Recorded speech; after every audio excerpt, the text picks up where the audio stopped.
Good afternoon, Year 8. Welcome to our second lesson on your topic about America and the American waterways and the American relationship with water.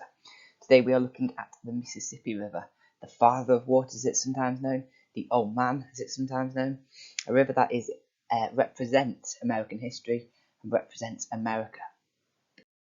So what we need the title, and we need to get started with this dead simple, do it now. Let's go. So let's make sure we've got these answers sorted. The Atlantic Ocean is to the east of America, the Pacific is to the west. We have Canada to the north, Mexico to the south. We've then got the Appalachian Mountains, okay, check that spelling, and we've got the Rockies, okay. Rockies run sort of down more to the west and through the heart of America. The mouth of a river is where the river meets the sea or the lake. So as you can see on our little diagram down here, this is the mouth. Again, it could be a sea, it could be a lake, or its end point. The source of a river, okay, and that's its start point, okay, or you could say where a river rises. Okay, that's the sort of the verb that is used when talking about a river starting. The watershed of a river is the area or border that separates water flowing into different rivers. So if we look here, okay, this is our watershed. Now let's just go to the next slide where it's slightly bigger and we can see that in a bit more detail. So the watershed is this region all around here indicated by the dotted line. Okay. Now any water that falls in this region here will end up ultimately in this main river and then exiting via this mouth, unless it evaporates beforehand, okay, which is used by humans or some other animals. Okay. If it falls here, it's going to go into a different river. Okay, if it falls here, it'll go into a different river. So the whole world is made up like a big patchwork, and every watershed links in together. And this whole region is called the drainage basin of a river. And we're looking at the drainage basin as part of our lesson today when we look at the Mississippi River. The Mississippi River is one of the world's major river systems in size, habitat diversity, and biological productivity. So it's the biggest or one of the biggest. Habitat diversity means the amounts of different species and the amounts of different habitats that are there, so that links in with our ecosystems topic. And biological productivity is to do with how much nature is sort of increased and reproduced as a result of it. It's also one of the world's most important commercial waterways and one of North America's great migration routes for both birds and fishes. Commercial is to do with business, is to do with economics, and that links in with our area topic about economic activity. Native Americans lived along its banks and used the rivers for sustenance, so for food and survival, and transportation. Early European explorers used the Mississippi to explore the interior and the northern reaches of what was to become the United States. So they travelled around it and they used it as like we would use a road, and they travelled around the river to explore.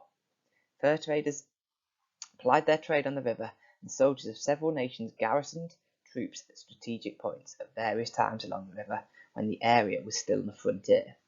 So originally it was almost like the border between what was America and what was sort of the untamed land. And it was garrisoned means troops were stationed there. White settlers from Europe and the United States, and often their slaves, arrived on steamboats, dispossessing the Native Americans of their lands and converting the landscape into farms and cities. So originally, the Native Americans used it and they moved around. The white man, the white settlers, they landed there and they turned it into farms and cities. Because it was productive soil, meant you could grow good crops there. As we looked at in our history, the white farmers weren't interested in growing the crops because they were very intensive or farming the crops. That's why we got slaves imported to work in this sort of part in this region. Today, the Mississippi River powers a significant segment of the economy in the upper Midwest. So in the north of America, the Midwest, which is in the northern part of it, the Mississippi River powers a significant part of it.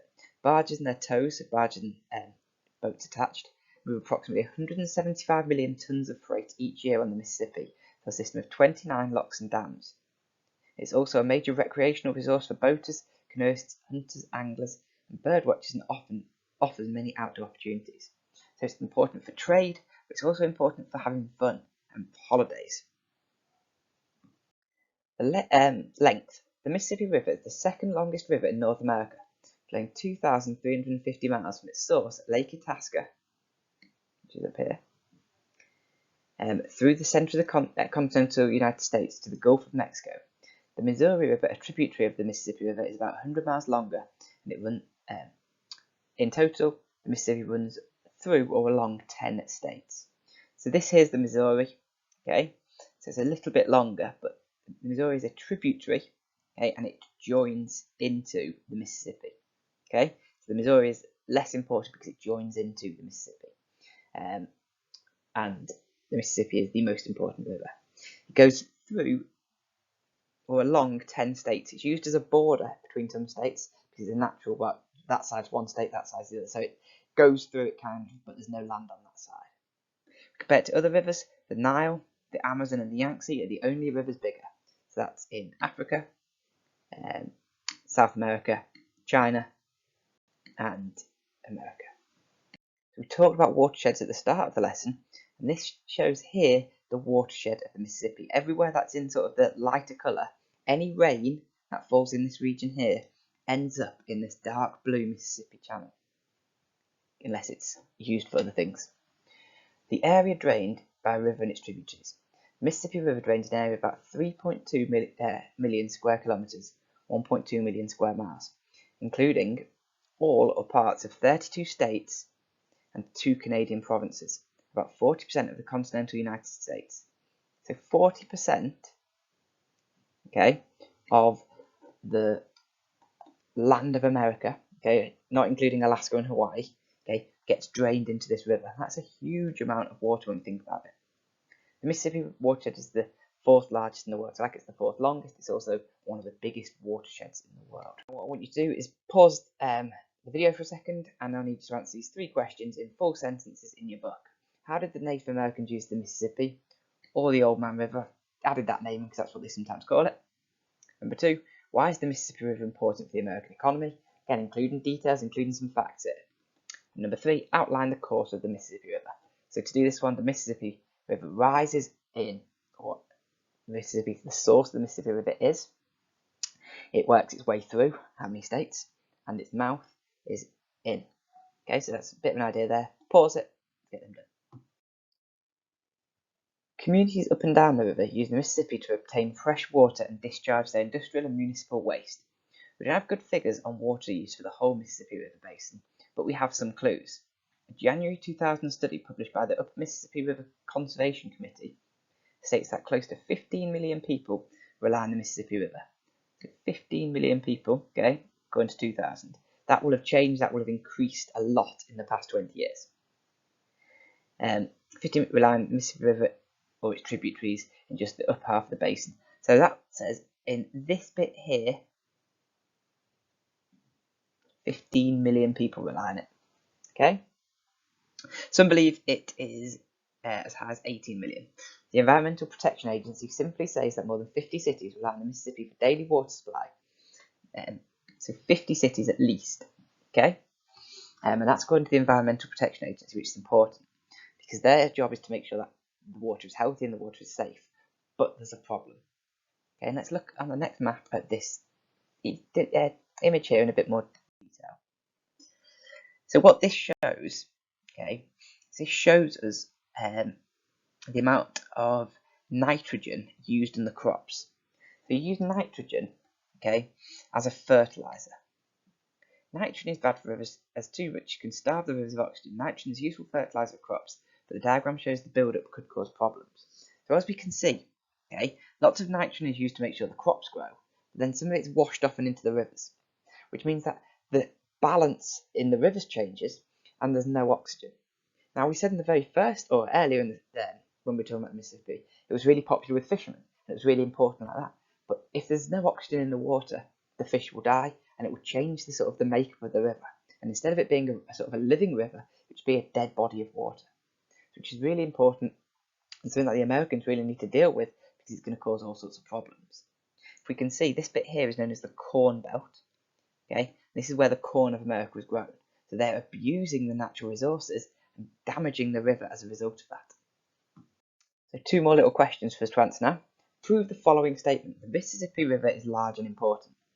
That's really easy to do. All you need to do is look back through your notes you've already written. Okay, look at the information you've got. Okay, rewind the video back. and find some evidence to prove the river is large, and find some evidence to prove it's important. Okay, really easy, that question. The Mississippi River is important because... Question 5. How does agriculture or farming threaten the river? Okay, and again, agriculture threatens the river because... So you're making these notes in your book. Let's get that done, please. So what I want to do now is something slightly different. I want to introduce you to a man called Mark Twain. Mark Twain, who lived from November 30th, 1835 to April 21st, 1910, was an American author who is often cited as the most influential American author ever. He was writing as America emerged as a global power, and his work captured the sense of what America was like at the time. He is as influential to the Americans as Shakespeare is to the English. Twain was born on the shores of the Mississippi, and it features in a lot of his writings. His most famous book, Huckleberry Finn, is set and is based around the river.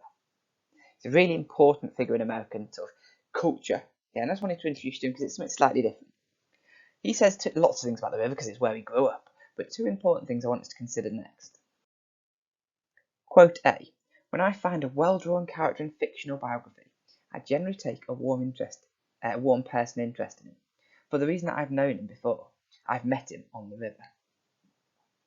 What he's saying there is, when he meets people of consequence, when he meets people he has an interest in, he can see parallels to people he's met on the river. What he's trying to say is the river is the life of America. Okay, everybody who's interesting, okay, he gets his connections back with when he back to the river when he meets them. Okay, or when he reads about them. Okay, so the question I want you to write in your book, answer in your book there is, what do you think Mark Twain is suggesting about the importance of the river and its people in quote A? And that's about the idea of, they are the life and the soul of America. Knowledge question 2. I'm asking you to try and just paraphrase what he's saying here. What's he trying to say? One who knows the Mississippi will promptly say, not aloud, but to himself, that 10,000 river commissions, with the minds of the world at their back, cannot tame that lawless stream. Cannot tame that lawless stream. Cannot curb it or confine it. Cannot say to it, go here or go there, and make it obey. Cannot save a shore which has its sentence. Cannot bar its path with an obstruction which it will not tear down, dance over, and laugh at. So what he's trying to talk about here is the power of the river. Okay, and he's saying no matter what, people cannot tame it. Now, he was writing at around 1900 then, okay, and things have changed a lot since. Let's have a look at a slide in a second, which is going to sort of challenge what he said, but at the time when he was writing, he thought it was so powerful, it couldn't be tamed. In reality, this is the upper course, and all these arrows are pointing to dams, are pointing to locks. So the river has been tamed, the river has been calmed, the river has been controlled. Twain would never have believed it, okay, but it has been. And damming and controlling rivers is great for economic activity, because it means you can move your ships freely and you can get around, but it can cause big problems. And now what we're going to look at our next sort of lesson. So I'm just introducing you to the idea, okay, of damming, of controlling rivers. So what you need to be doing is you need to make sure you've answered them 2 questions from Twain. So like I've said a few times to you guys, you need to be on forms now, and you need to have got there by the link your teacher sent you in an email. If you haven't been getting these emails, for some reason some people have fallen off the lists, send your teacher an email, okay, they'll be able to make sure you're on that list and they'll give you that link. So you've got a few simple questions, let's get them done, and then 3 extended answer questions. Why is the Mississippi River important to the American economy? You've answered something similar to that already, so your notes can be used to help develop that answer there. Question 2, using evidence, outline the journey of the Mississippi River. So I want to see names of places, I want to see evidence in that answer. And again, if you've done something similar to that already in your notes, that's just about now typing it up. And third and finally, what did Mark Twain think of the river? A bit more guidance on this if you're not sure. Sentence starters are here. The Mississippi River is important for the American economy because... Use some evidence, give me some facts, give me some figures, prove to me how many ships go up and down, how much freight goes up and down, how many states use it. Use evidence to outline the journey. Think about source, states it travels through, and the mouth. And what did Mark Twain think of the river? American author Mark Twain thought the Mississippi River was. Okay, and then like we've done in history, you can include quotes here. Okay, and you can bring in evidence to support them. So we're trying to work on them sort of developing our ideas. Stuff that I know you can do from your English, and I've seen with some of you, you can do in your history. I'm going to try and apply that now in our geography lessons as well.